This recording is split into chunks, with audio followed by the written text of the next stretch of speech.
मैं मेरे बेटे को फिर से जेल नहीं भेज सकती, समझिए आप? समर बेटा, मैं हूं तेरे साथ। हो गया आप लोग का। आप लोग 2 मिनट इस कमरे से जाइए, मुझे मेरी पोती से कुछ बात करनी है। हाँ तो करिए ना, मुझे यहाँ खड़े रहने का कोई शौक भी नहीं। अरे इज्जत तो समझाइए, ऐसे कैसे? समर,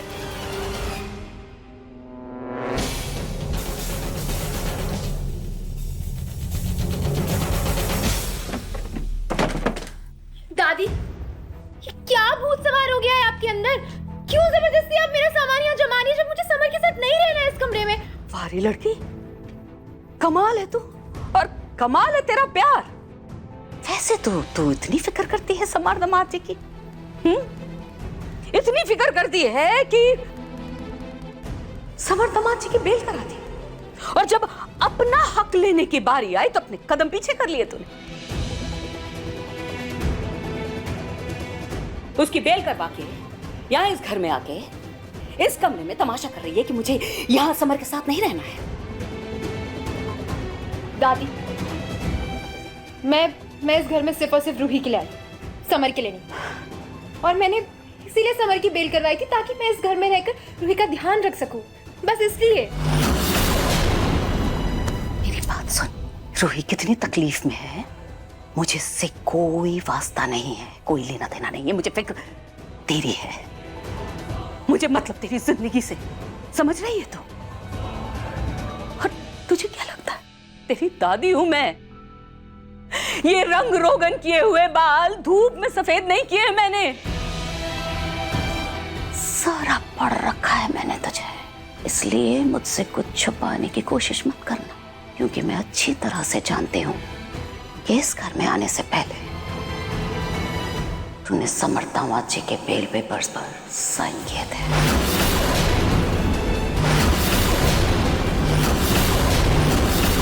इसका मतलब प्यार करती है तो समर दामाद जी से, बहुत प्यार करती है, आज भी बहुत प्यार करती है।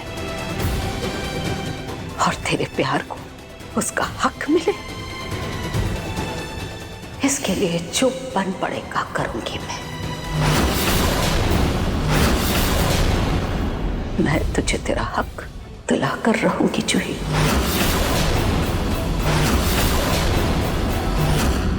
दादी, लेकिन जब मुझे यहाँ रहना ही नहीं है तो आप क्यों जबरदस्ती कर रही हैं? मुझे नहीं समझ में आ रहा है।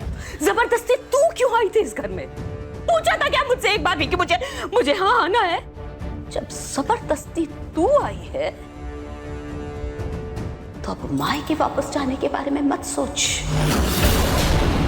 देख जूही, यहां इस घर में आने का फैसला तेरा था, लेकिन यहां से उस घर तू तभी जाएगी जब समर दामाद जी के साथ अपने रिश्ते सुधार लेंगे।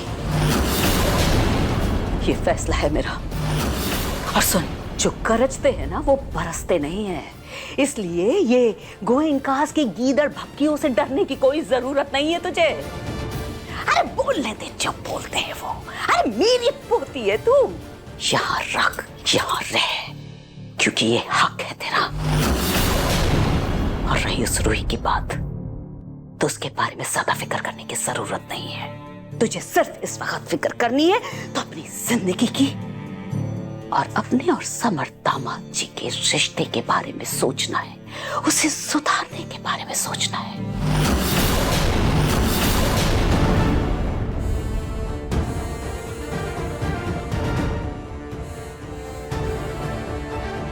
बाकी सामान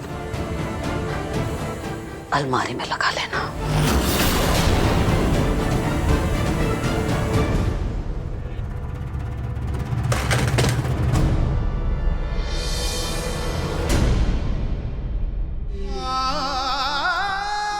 इस घर में आने से पहले समर दामाद जी की बेल करा दी। प्यार करती है तो समर दामाद जी से आज भी बहुत प्यार करती है।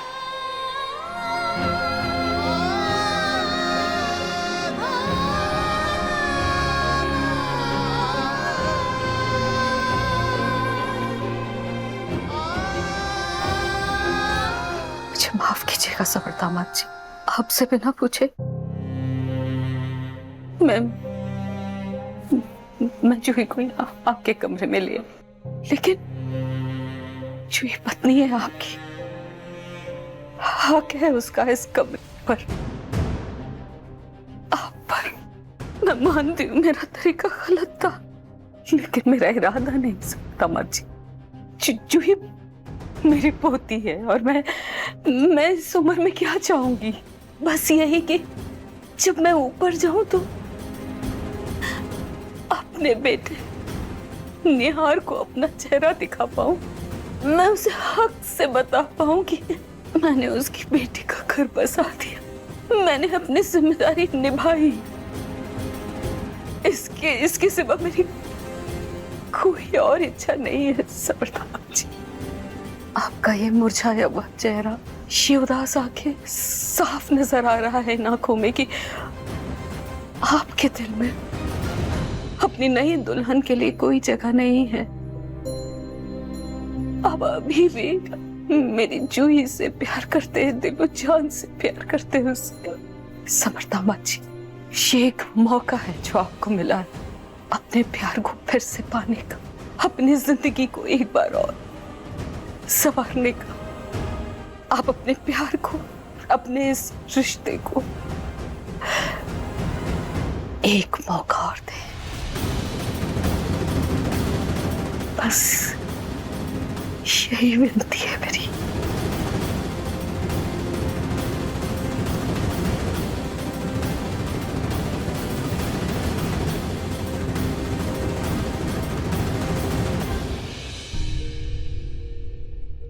जूही, तुम्हारी दादी ने जो कहा क्या वो सच था? क्या सच में तुम यहाँ इस घर में आने से पहले मेरी बेल करवा चुकी थी?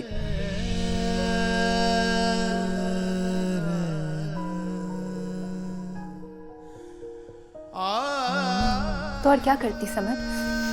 हाँ, क्या करती मैं? नहार जीजू को तुम्हारी बेल के चक्कर में इधर उधर भटकने देती? मेरी बहन, उसका कौन ध्यान रखता फिर?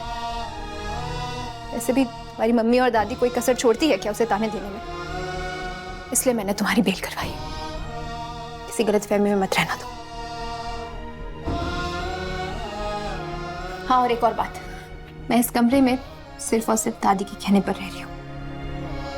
बाकी अगर तुम्हें अपनी दूसरी पत्नी के साथ रहना हो तो तुम किसी और कमरे में जाकर रह सकते हो।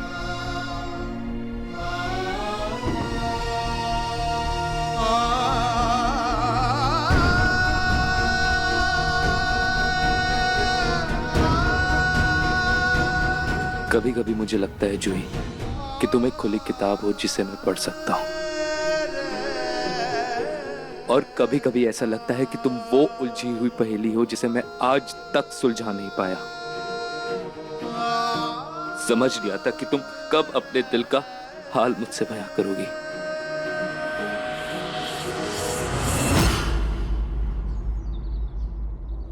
माँ जी, आपकी चाय।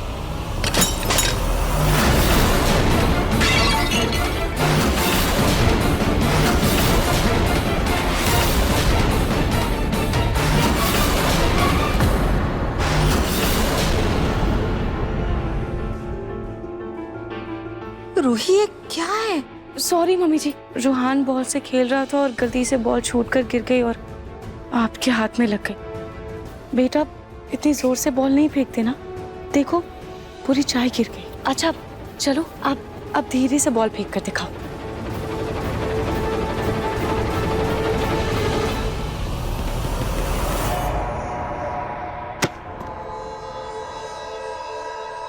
देखा दादी, रूहान ने कितना अच्छा बॉल फेंका ना।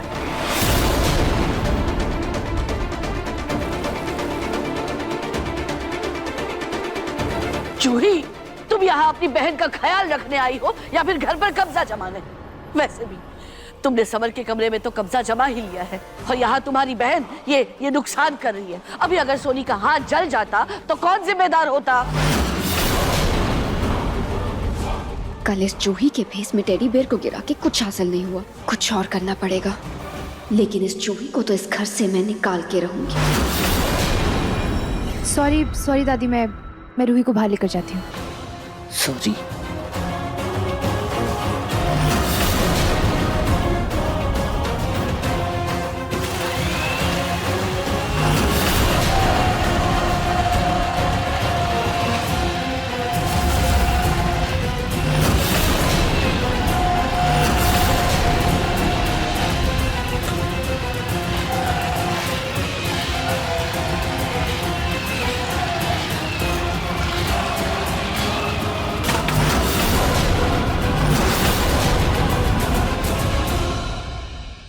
रूही सुनना, यहाँ रूहान अगर बॉल के साथ खेलेगा तो चीजें टूट जाएंगी। देखना ये कब टूट गया। चल हम बाहर चल के गार्डन में रूहान को खिलाते हैं। हाँ जूही तो सही कह रही है, वैसे भी बाहर हवा भी बहुत अच्छी चल रही है ना, रूहान को भी बहुत मजा आएगा और इसे अच्छा भी लगेगा।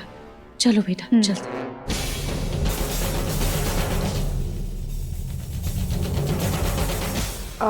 माँ जी, मैं आपके लिए दूसरी चाय बनाकर लाती हूँ और ये सब साफ सफाई भी करवा देती हूँ। हाँ? अरे ये तो सोनी का फोन है। Soni, Soni, phone.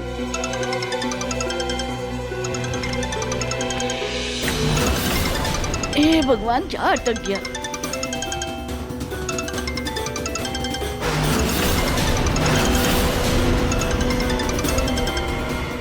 Mental hospital से कॉल।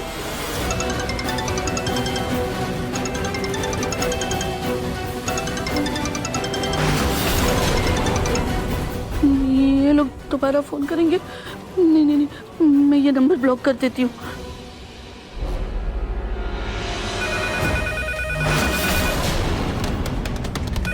हे भगवान, ये पागल खाने वाले लैंडलाइन पे फोन कर रहे हैं। अभी अगर सुनी हो गई तो मेरा सर अपना धरा का धरा रह जाएगा। मैं पकड़ी जाऊंगी।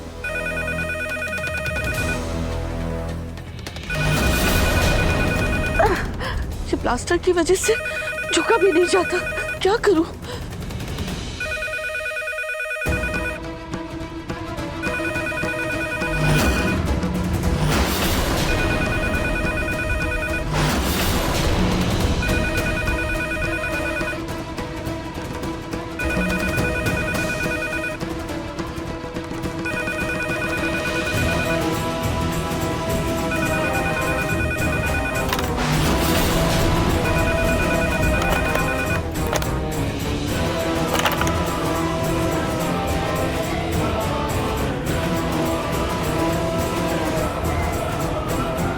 दादी,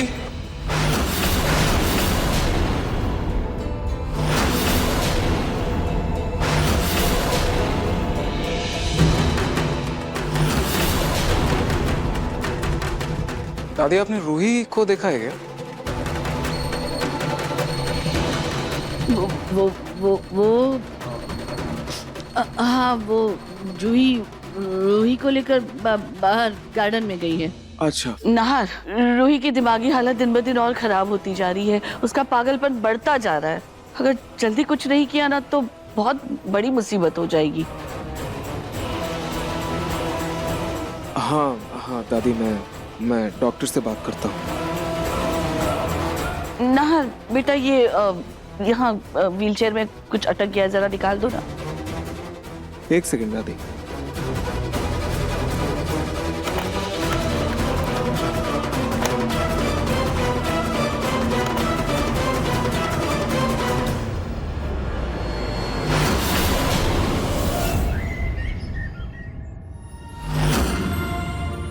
श्याम जी महाराज, आपकी कृपा से देखिए मैं जूही को उसके ससुराल छोड़ी है, लेकिन प्रभु उस घर में उसकी हमेशा रक्षा करें। और समर दामाद जी और जूही के बीच जो प्यार है उसे एक बार फिर से बढ़ा देना, फिर से जगा देना प्रभु।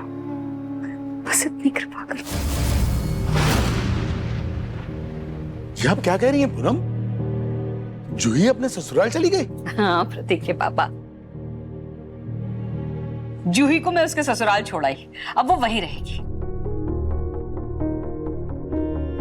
लेकिन समर दामाद जी की वो दूसरी शादी, उसका क्या हुआ? अरे कौन सी शादी? कैसी शादी?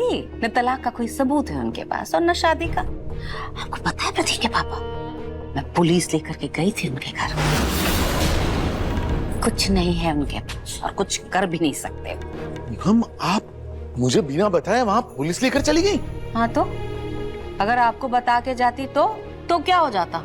आप जाने देते मुझे। और आपको पता है प्रतीक के पापा, जूही के लिए तो मैं कुछ भी कर सकती हूँ। उसको सुखी देखने के लिए मैं किसी हद तक भी जा सकती हूँ, और मैं गई।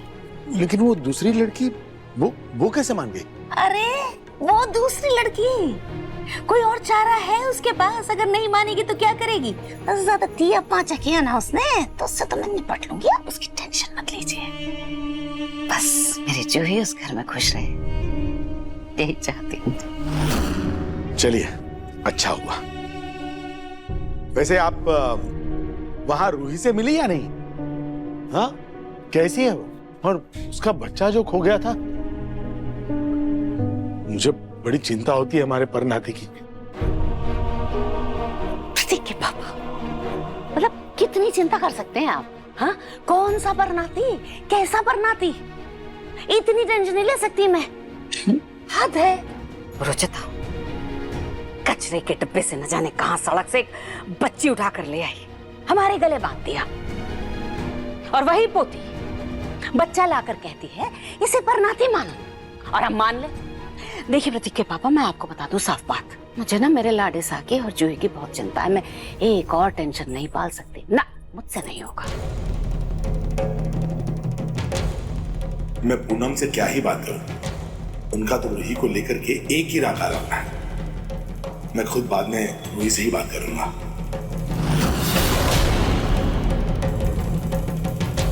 बुला के चलेगी, कल तो करते रहे। पलक। जी दादी जी। चाय लेकर कहाँ जा रही हो? ये तो दादू और पिंकू जी के लिए। अच्छा, तो जाओ दे दो दादू को चाय, और लाड़े सा वाली चाय मैं ले लेती हूँ। अरे 2 दिन के लिए दूसरे कामों में क्या उलझ गई? तुम तो खुद को घर की बहू समझने लगी। ये चाय दादू को दे दो, और पिंकू के लिए चाय लीजा बनाकर उसे दे देगी। तुम्हें जरूरत नहीं है, समझी? न गलतफहमी किसी को दो और न खुद पालो। बस यही करो, हो गया तुम्हारा काम खत्म। जाओ।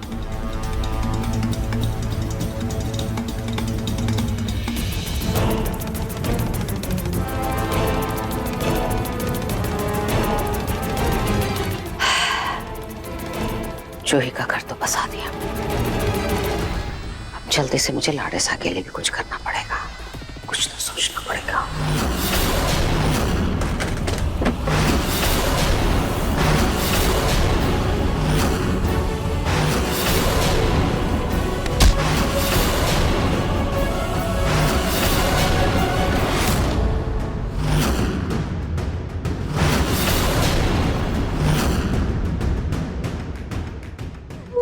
दादी, आप परसों पुराने पैसे आजमाकर तुम ये देखना चाहती थी कि मैं चल सकती हूँ कि नहीं? तो देखो देखो देखो देखो, मैं चल सकती हूँ।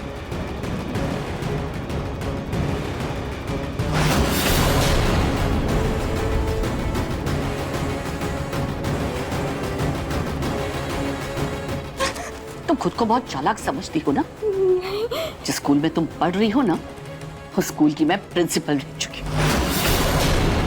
मैंने तुम्हें देख लिया था जब तुम जूही को कार से गिराने वाली थी, लेकिन तब मुझे लगा कि तुम वहां से चली गई हो। लेकिन जब मैं लैंडलाइन का तार काटने गई ना, तब मैंने देखा कि तुम वहां दोबारा आ गई हो, और तुमने मुझे चलते हुए देख लिया।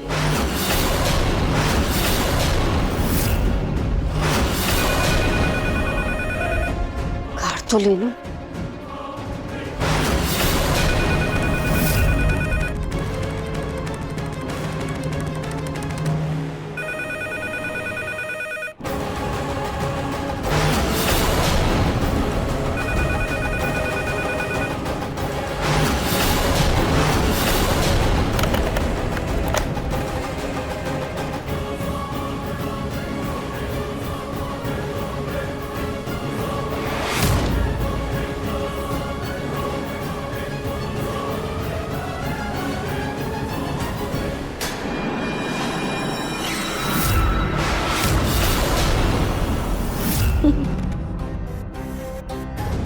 तो मेरी पोल खोलने वाली थी ना, लेकिन मैं तुम्हारी असलियत का पर्दाफाश करने के लिए अपना किरदार पहले ही लिख चुकी थी।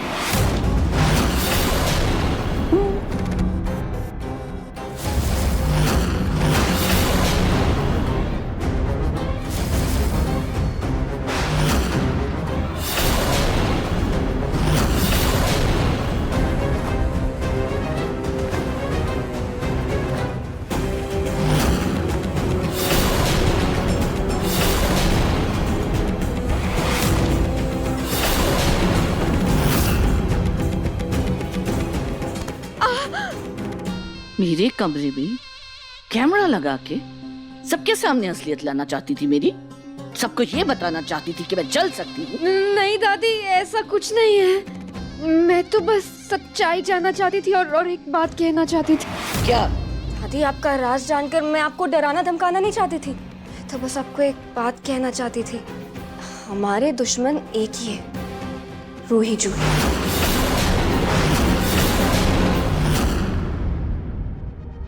नाहर जी, आज रोहान ने बहुत मस्ती की है। देखिए ना, थकान से इसकी आंखें भी बंद हो रही। चलो बेटा, अब तुम सो जाओ। आ जाओ।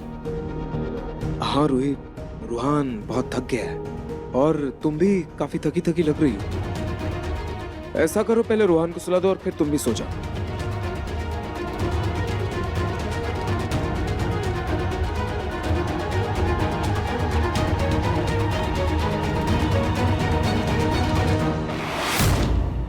वैसे रूही से तो मुझे कोई फर्क नहीं पड़ता, लेकिन उस जूही को इस घर में दोबारा अपना बोरिया बिस्तर नहीं टिकाने दूंगी।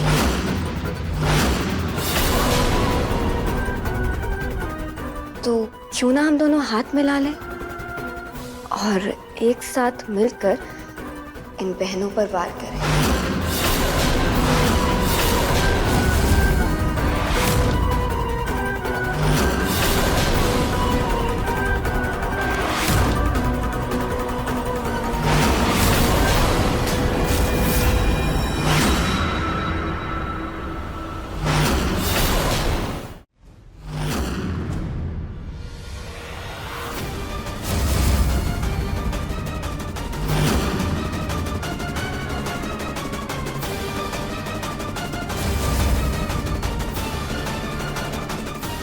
जीजू,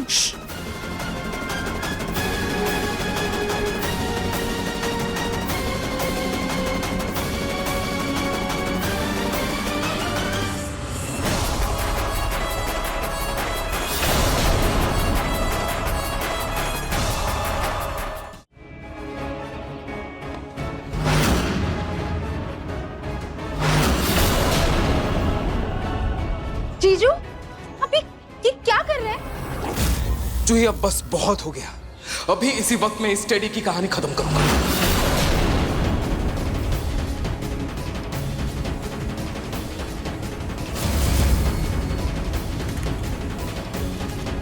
ये क्या कर रहे हैं आप? रुक जाइए जीजू, मत करिए ऐसे। आप क्या कर रहे हैं?